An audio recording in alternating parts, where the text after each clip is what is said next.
नमस्कार, स्वागत है आप सभी का। आप देख रहे हैं न्यूज गंगा। मैं हूं आपके साथ मनीषा। नजर डालेंगे देश और दुनिया की बड़ी और अहम खबरों पर, लेकिन इससे पहले एक नजर सुर्खियों पर डाल लेते हैं। मोदी सरकार के 8 साल जश्न की मेगा प्लानिंग कर रही बीजेपी, आज बड़ी बैठक। आजम खां से हुई मीटिंग पर बोले शिवपाल यादव, इस तरह की मुलाकातें अब रोज होंगी। भगवंत मान का भ्रष्टाचार के खिलाफ बड़ा एक्शन, स्वास्थ्य मंत्री विजय सिंगला को हटाया कमीशन मांगने का आरोप। कांग्रेस हमेशा हिंदू धर्म की आस्था को नुकसान पहुंचाने की कोशिश करती है, हार्दिक पटेल ने कहा।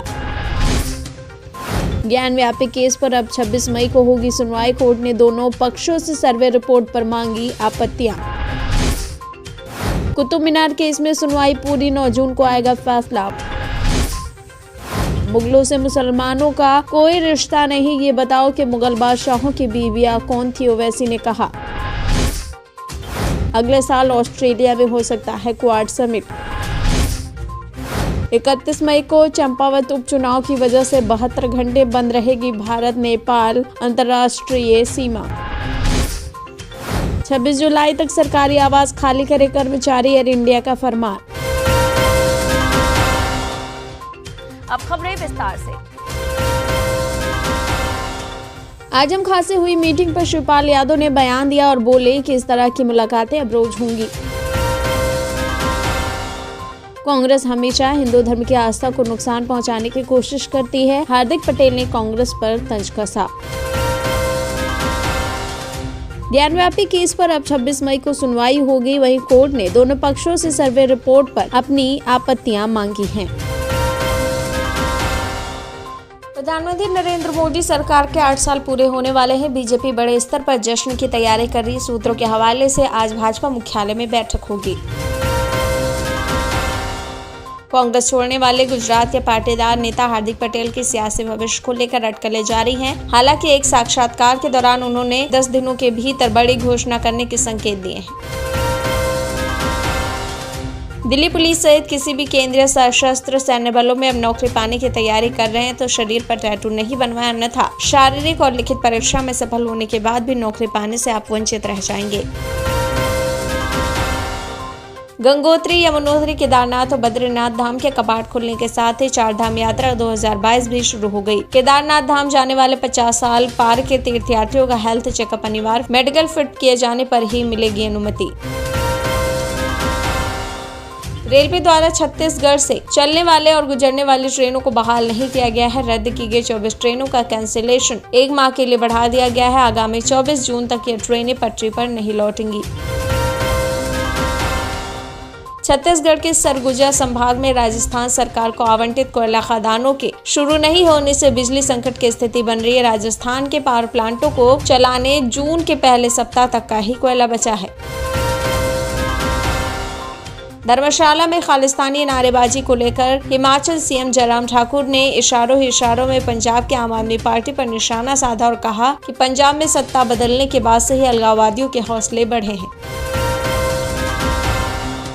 दिल्ली की तरफ कानपुर में यात्री ई बसों में कैशलेस कार्ड से सफर कर सकेंगे। परिवहन अधिकारियों के अनुसार पहली बार कार्ड बनवाने में यात्रियों को तय राशि अतिरिक्त देनी होगी।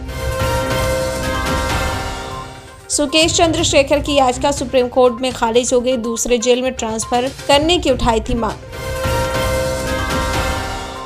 कुतुब मीनार की मस्जिद के मौलाना का दावा है कि वहां नमाज पढ़ना अब बंद करवाया गया है। ज्ञानव्यापी मुद्दे पर बयानों से धार्मिक भावनाएं आहत होकर अखिलेश यादव, ओवैसी और उनके भाई अकबरुद्दीन ओवैसी समेत कई लोगों के खिलाफ एफआईआर दर्ज करने की मांग को लेकर वाराणसी की अदालत में आवेदन किया गया है। 31 मई को चंपावत उपचुनाव के कारण 72 घंटे बंद रहेगी भारत और नेपाल अंतर्राष्ट्रीय सीमा। बिहार में जातीय जनगणना को लेकर सर्वदलीय बैठक 27 मई या इसके बाद किसी भी दिन हो सकती है। इसके लिए सभी राजनीतिक दलों से संपर्क साधा जा रहा है। तेलंगाना राष्ट्र समिति के उम्मीदवार वड्डी राजू रविचंद्र को तेलंगाना से राज्यसभा के लिए निर्विरोध चुन लिया गया है। चीनी टेलीकॉम सेक्टर की कंपनियों पर प्रतिबंध के लिए अब क्वाड नेताओं की सहमति बनती दिखाई दे रही है। भारत और अमेरिका पहले ही ऐसी कंपनियों पर प्रतिबंध लगा चुके हैं। चीनी टेलीकॉम कंपनी जो टेलीकॉम उपकरण बनाती है उस पर जासूसी का डेटा चोरी करने का आरोप दुनिया भर में लगे। इसके बाद अब क्वाड के नेता इन चीनी कंपनियों पर लगाम लगाने की रणनीति बना रहे हैं। पिछले 24 घंटे में दर्ज हुए हैं कोरोना के 1675 नए मामले, तो वहीं एक्टिव केस घटकर 14,000 से कम। चेन्नई एयर कस्टम की टीम ने विदेशों से अवैध रूप से लाया जा रहा सोना विदेशी करेंसी जब्त की। इस दौरान 2.9 किलोग्राम सोना जब्त किया गया। सरकारी कर्मचारी के लापता होने पर अब तुरंत मिलेगी पेंशन, सरकार ने नियमों में दे दी है ढील। केंद्रीय वित्त मंत्री निर्मला सीतारमण को उत्तर प्रदेश से राज्यपाल भेजने को लेकर अटकलें तेज हैं। भाजपा कोर कमेटी ने इनके नाम पर सहमति जताई है। अमेठी और रायबरेली रिस्की, प्रियंका गांधी को राज्यसभा भेजने के लिए कांग्रेस कर रही है माथापच्ची। कांग्रेस के रणनीतिकारों का मानना है कि प्रियंका गांधी को राज्यसभा भेज देना चाहिए ताकि वो मुखरता से पार्टी का पक्ष संसद में रख सकें। असम में बाढ़ के चलते मौतों को लेकर सीएम पर ओवैसी ने तंज कसा। दरअसल शर्मा ने कहा था कि जब तक मदरसा है तब तक बच्चे डॉक्टर और इंजीनियर बनने के बारे में सोच नहीं सकते। वहीं अब ओवैसी ने कहा कि मुस्लिम वंश से जुड़ी चीजों पर जरूरत से ज्यादा ध्यान देना आपकी हीन भावना तो दिखाता है।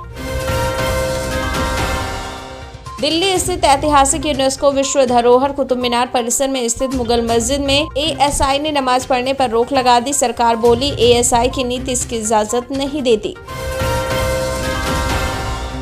कर्नाटक में कांग्रेस नेता सिद्धरमैया ने एक बार फिर बीफ पर विवाद खड़ा कर दिया। कहा, मैं हिंदू हूं, मैंने अभी तक बीफ नहीं खाया, लेकिन अगर मैं चाहूं तो खा सकता हूं। आप मुझसे सवाल पूछने वाले कौन हैं? डीटीसी के बेड़े में कल 150 नई इलेक्ट्रॉनिक बसें शामिल हो गई। इसके बाद डीटीसी के बेड़े में इलेक्ट्रॉनिक बसों की संख्या 152। ज्ञानव्यापी मस्जिद मामले में महाराष्ट्र में नया विवाद शुरू होता नजर आ रहा है। महाराष्ट्र नवनिर्माण सेना ने पुणे शहर में मौजूद 2 दरगाहों के मंदिर की जमीन पर बने होने का दावा किया। देश में लागू हो यूनिफॉर्म सिविल कोड, जनसंख्या नियंत्रण के लिए भी बने कानून, राज ठाकरे ने पीएम मोदी से की अपील। हरियाणा नगर निगम चुनाव 2022 के लिए मतदान 19 जून को होगा। राज्य चुनाव आयोग ने सुबह 7 से शाम 6 बजे तक मतदान करने के लिए बोला है, वहीं नतीजे 22 जून को आएंगे।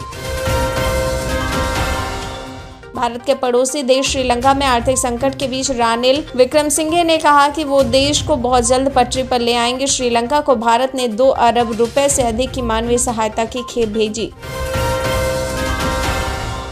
बीएसपी महासचिव सतीश चंद्र मिश्रा इस बार राज्यसभा नहीं जा पाएंगे। जनसत्ता दल, लोकतांत्रिक और कांग्रेस के 2-2 और मायावती की बसपा का 1 विधायक है।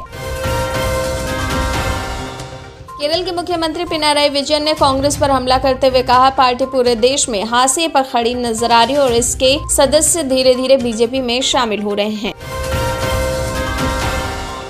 इतिहासकार इरफान हबीब ने दावा किया है कि औरंगजेब ने ही मंदिर तोड़कर मस्जिदें बनाई थी। ज्ञानव्यापी मस्जिद का मुद्दा अभी भी गर्म है और ऐसे में उनका ये बयान कई सवाल खड़ा करता है। राहुल गांधी ने भी दावा किया है कि कांग्रेस और आदिवासियों के दबाव में गुजरात में ताप्ती नर्मदा लिंक प्रोजेक्ट को रद्द कर दिया गया। उत्तर प्रदेश के मुरादाबाद में 15 साल के एक लड़के ने मुख्यमंत्री योगी आदित्यनाथ पर आपत्तिजनक पोस्ट किया था। किशोर न्याय बोर्ड ने नाबालिग बच्चे को 15 दिन तक गौशाला साफ करने की सजा सुनाई। श्रीलंका में आपातकाल खत्म कर दिया गया है, जबकि भारत लगातार श्रीलंका की मदद कर रहा है। पड़ोसी देश का मामला होने के चलते भारत सरकार भी लगातार इस मामले पर नजर बनाए हुए है। वहीं आर्थिक संकट से जूझ रहे श्रीलंका को भारत ने चावल से लदा जहाज भेजा।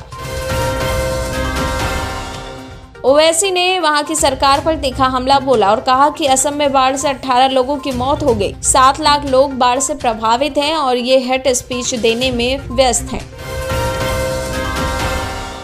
कानपुर के चर्चित विकास दुबे कांड में यूपी पुलिस को बड़ा झटका लगा है। खुशी दुबे के मामले में पेश किए गए गवाह मुकर गए हैं। घना कोहरा छाने और बिगड़ते हुए मौसम को देखते हुए जिला प्रशासन ने केदारनाथ यात्रा पर तत्काल प्रभाव से रोक लगा दिया। बारिश और खराब मौसम के कारण केदारनाथ में फंसे 10,000 श्रद्धालु, प्रशासन ने जारी किया अलर्ट। क्वाड समिट के बीच वरिष्ठ अमेरिकी अधिकारी का बड़ा बयान सामने आया। कहा उनके अलग देशों से इतिहास के रिश्ते अलग होते हैं, जिसके साथ उनके हित जुड़े होते हैं, और भारत और रूस के बीच क्या संबंध रहे हैं उसे अमेरिका समझता है।